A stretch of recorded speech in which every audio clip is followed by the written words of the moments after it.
Every benefit comes with a curse. You need to take the good with the bad. And for me, one of those things was growing up without a father. I'm not going to get emotional here. This is not really that type of video. But what it is some sort of self-excavation, self-exploration, where I acknowledge that even though it was hard, especially in the earlier stages of my life, not having a model of what a man is, and not even really knowing that there's a difference, because how do you even really know until someone actually shows you as a child, right? And then going through so many bumps on the road, particularly with relationships with women, that I began seeing that this was actually a blessing in disguise, right?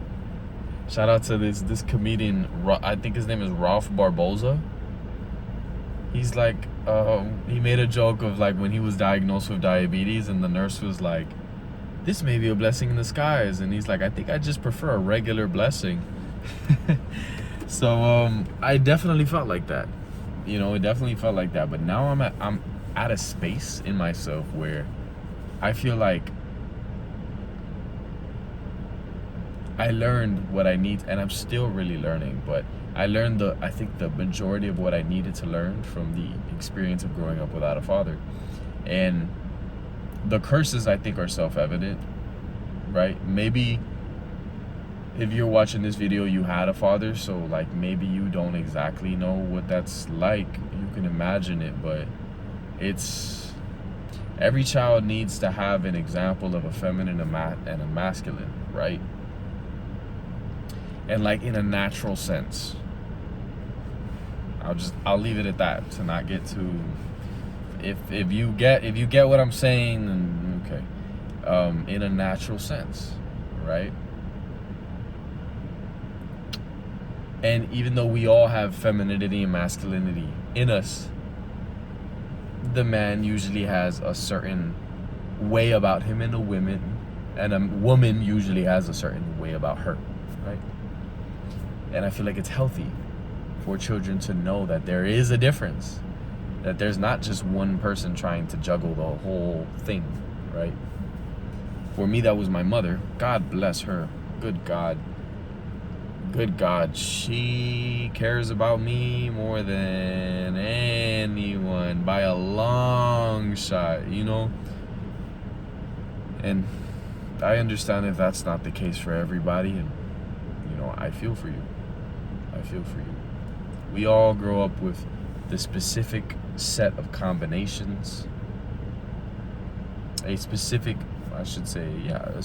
set and combinations of qualities and attributes that a little bit of this, a little bit of that, pull back on this, give way more of that sort of thing, that make us who we are. And one of those is, our upbringing and our family dynamic as we grew up. But let's get to some of the blessings, right? To not be too like melancholic, right? Because this, like I said, it's not this type of video. The blessing, I think the main blessing of growing up without a father is I had to create my own sense of what a man is supposed to be.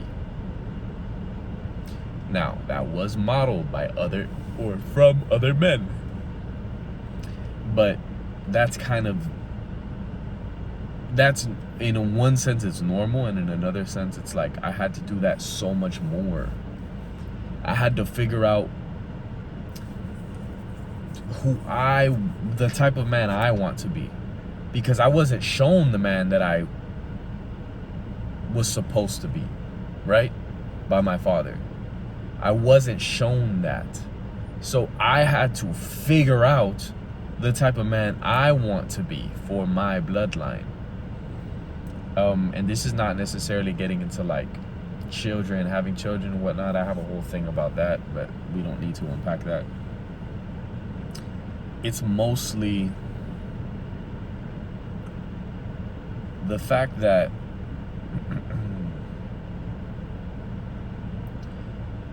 there was so much that I didn't know that I didn't know about growing up as a boy and then a young man and then a man, that I could only learn from my clashing with women, you know. And there was so much of it. There was so much of it. There was so much of it. Especially with my mother. But we're in a way better space now. But we had to go through a lot of shit, you know. So I think that's like the main thing. I think it's healthy. And I think even if you had a father, at some point, I can't imagine being someone who, like, unless your father is just that guy, just a fucking man, right? And like you just want to be just like him, which will happen anyway, by the way. I think most people just end up being like their parents, whether they like their parents or not. Especially if you don't like your parents, oh yeah, you're gonna be like basically a spitting image of them. And that's part of the reason, part of what I had to learn when dealing with my resentment toward an idea of who I thought my father was, because I didn't really know who he was, right? I had to learn that the more you hate this imaginary father figure, the more the worst parts of your genetic memory start coming online, right? I know a few things about my father. Much of my relationship to substances, especially in my earlier stages, I started basically smoking weed and drinking at like 16. And I did that all the way up until 23. And then I went through a 6-year sobriety period. From drinking, I went through like an 8-year sobriety period. So, yeah. And I can unpack that at another video, because I think y'all would appreciate that. It's really just that. It's really the fact that I'm so grateful now that I don't think there's any man in my bloodline like me. You know? None quite like me. And I'm not saying I'm the epitome of what a man should be, because there's still so much I'm getting in line. I mean, you could only imagine, like, I grew up behind in many ways. So the stuff that maybe a young man learns at 15, I had to learn at 25 about being a man, you know, and I had to learn it the hard way, the humiliating way, you know. So now I think I'm at a stage where I'm in an accelerated course because I've grasped a lot of the foundation. And sometimes I think, you know what? There was this thought experiment that I used to entertain. Not so much anymore, because I've accepted who I am now and like how I came about. But back then the thought experiment was, who would I have been if I had a father? No, that's very hypothetical.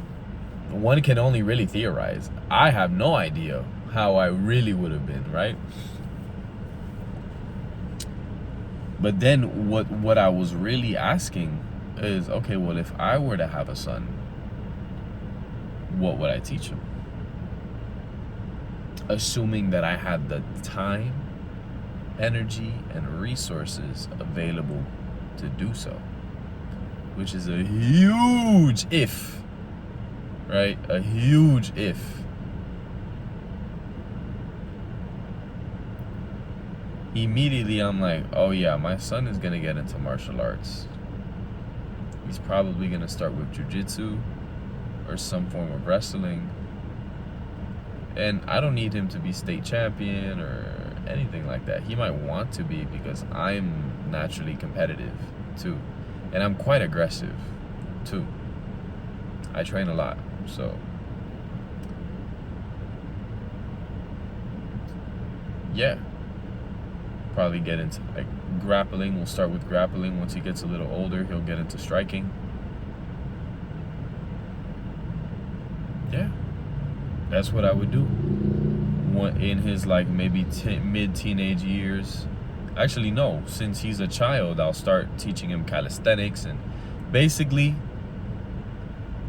he's gonna grow up to be one very healthy and strong young man from the very beginning. Because me, I was always sort of known for working out, but throughout my high school period, I fell so deep into drugs that I just stopped training altogether. You know, so while everyone was like lifting and whatnot, I was blessed to at least be naturally somewhat fast for someone who doesn't train, naturally jump high for someone who doesn't really train, naturally kind of strong for someone who doesn't really train, right? So I was very blessed. And it's only now that I realized that I was genetically gifted in that way. Because of like how I express myself now physically. I'm like, holy shit, I'm strong. Like there's so many attributes to this physical body that I love, you know? But back then it wasn't like that at all. Yeah, that's the main thing I would have showed him. I would have also shown him to practice what he loved doing every day, whether it's guitar or vocals, whatever he is drawn to. I will do my best to set him up with the proper instruction and mentorship to maximize that gift. And yeah, there'll be some experimenting, especially in the beginning stages, but the point is to make it available to him and not to push him too hard, right? I would have taught him about boundaries, especially with women. I would have taught him about handling his sexual energy, which is a whole other topic. We can unpack that in another video. That's probably gonna go viral, honestly. Sexual energy is a very potent force, and men need to learn how to harness it. Yeah. There's so many things I would teach him, but I don't know if I would have been that way, if I would have thought that way had I had a father. Because most people, at least in my imagination, maybe I'm wrong, but I get the impression that people who have fathers just want to have children so that they can teach what their father taught them. Which is cool if your father actually taught you great things, but if he didn't,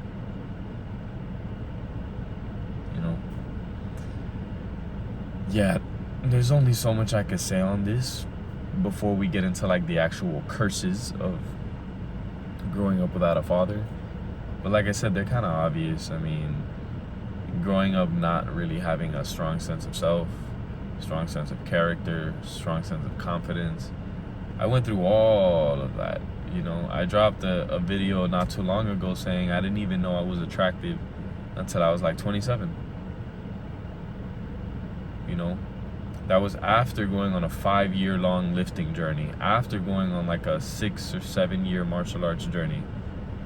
It never registered to me, even though I was, throughout my entire middle, high school, college, I always had attention from women.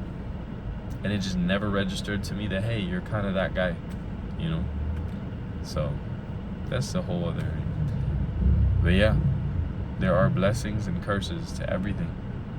And growing up without a father was one of the most powerful double-edged swords that I now wield to my advantage. And if this resonated with you, I mean, you found this for a reason. Of course. If this is your first time here, my name is Simbo Lumen. Welcome. This is a safe space. We can talk about whatever it is we want to talk about in the comment section. So I look forward to having those discussions with you.